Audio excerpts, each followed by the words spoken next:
Paulinha, depois disso tudo que a gente já trouxe aqui, ainda teve a repercussão dessa história das falas do Lula entre os economistas, né? Pelo jeito a situação não ficou muito boa. Pois é, olha que tem gente que fez o L e agora tá preocupada, né? Em um evento fechado aqui em São Paulo, o ex-presidente do Banco Central, Henrique Meirelles, disse o seguinte, olha, aspas, o Lula estava fechado, não dizia nada, não queria desagradar ninguém. Hoje começou a falar, aí ele começou a sinalizar uma direção a Dilma. Ele está fazendo uma opção que é a opção mais fácil de agradar lá dentro. Estou pessimista, não tenho dúvida. Só posso dizer uma coisa a todos vocês. Boa sorte. Pois é, no mercado parece até que apelidaram o dia de Boa Sorte Day. E aí, em artigo para o Estadão, a Helena Landau, economista, escreveu o seguinte, olha, vou ler uma passagem do artigo que está no Estadão.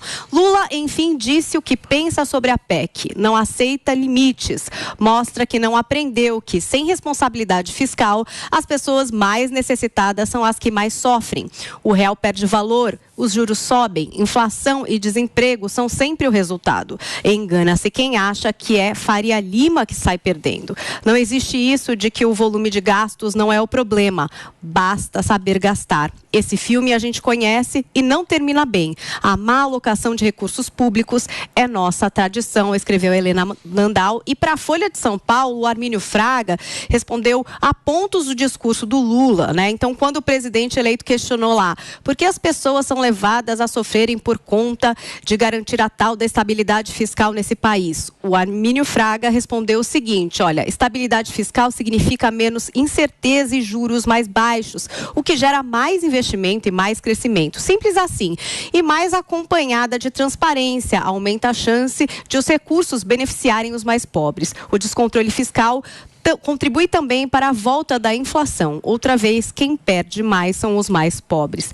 O Fábio Weingarten, que foi coordenador de campanha do Bolsonaro, também comentou essa fala do Lula. Ele disse o seguinte, olha, se o presidente Jair Bolsonaro dissesse que o mercado fica nervoso à toa, teríamos editorial de 15 minutos numa emissora de TV, carta de repúdio das associações de economistas e banqueiros, manifestações de 15 ex-ministros da economia, parlamentares apresentando notícia-crime contra ele. O Adolfo Saxida, que é ministro de Minas e Energia, também comentou o seguinte, eu vou ler aqui para vocês, com todo respeito a meus colegas de mercado e analistas econômicos, não entendo a surpresa e frustração de vocês. Lula está fazendo exatamente aquilo que prometeu que faria, acabar com o teto de gastos, aumento do gasto e não privatizar. Estranho foi os liberais declararem voto nele. Em defesa do discurso de Lula, a presidente nacional do Partido dos Trabalhadores, Gleisi Hoffmann, disse o seguinte também em sua rede social. Estão dizendo que o mercado reagiu mal ao discurso de Lula, porque enfatizou investimentos na área social em detrimento do equilíbrio fiscal. Não foi o que ele disse, mas onde estavam quando Bolsonaro fez a gastança pré-campanha eleitoral? Comparem a gestão Lula com o desastre de Bolsonaro, escreveu a Gleisi Hoffmann. Para vocês que nos acompanham nesta sexta-feira, são 10 horas e 33 minutos. Leozinho, e aí? Picanha ou responsabilidade fiscal? Quero entender um pouco... Os dois, por que não? Não, eu quero entender se você é esquerda raiz ou se você faz parte dessa coisa um pouco mais nova, né? Dessa esquerda mais fofa. Tá, vamos lá. Primeiro, o Fê comentou a respeito do discurso do Lula. O Lula, ele fala sobre picanha, fala sobre saneamento básico, fala sobre fome, justamente porque são questões que ainda permeiam o cotidiano brasileiro. Bem como o discurso da picanha, que não se refere propriamente à picanha, mas é evidente, a época em que o Brasil era a sexta economia mundial, ao boom dos eletrodomésticos brancos, a época em que seu filho entrou numa universidade pública ou privada, a época dos créditos. Então, ele tenta remeter a essa memória afetiva do povo brasileiro. Agora, é uma grande piada, uma grande chacota dizer que o mercado financeiro é bolsonarista, dizer que a Faria Lima é bolsonarista. A Faria Lima não é nem bolsonarista, nem petista. Aliás, o mercado financeiro, os liberais, eles vêm tentando emplacar um candidato desde 2018. Né? Tentaram João Dória, tentaram Sérgio Moro, né?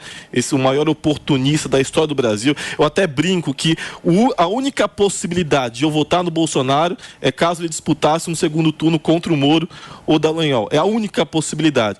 Então, a elite brasileira, a elite rentista, a elite financeira brasileira começou a inventar essas figuras que simplesmente não têm capilaridade, não têm voto, ao contrário de Lula e Bolsonaro, que, goste ou não, são figuras populares, populistas, como disse o Steve Bannon, se referindo ao cenário brasileiro e demonstrando que no Brasil, atipicamente, ao contrário do restante dos países do mundo, ele conseguiu polarizar entre duas figuras populistas e populares, né? Não tem nenhum liberal propriamente dito, e eu acho isso bom, eu não acho isso ruim. Né? Agora, é importante sim responsabilidade fiscal. Eu não sou aquele esquerda, primeiro que eu não sou comunista, não sou marxista, não sou trotskista, então eu defendo responsabilidade fiscal, até porque o pobre é quem paga a conta. Né? O pobre é quem paga a juro, é a Dona Maria quem paga a juro, porque diante de uma hiperinflação, o rico consegue se proteger, o pobre não.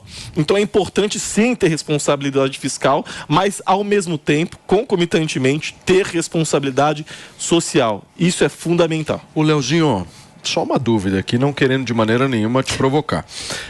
O Zé Dirceu é o quê? Ele é de esquerda. Imagino eu que ele seja socialista. Socialista. Imagino eu. Mas ele é pragmático, né?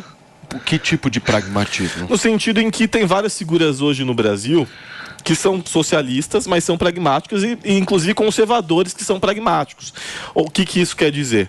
Que ele é socialista, mas ele tem o pé no chão. Ele sabe que não vai ter, não é que nem um PCO, ele sabe que não vai ter nenhuma revolução, ele sabe que não vai poder pegar numa arma agora e sair na Faria Lima executando. Socialista de iPhone e motorista, eu gostei dessa frase, o socialismo pé no chão.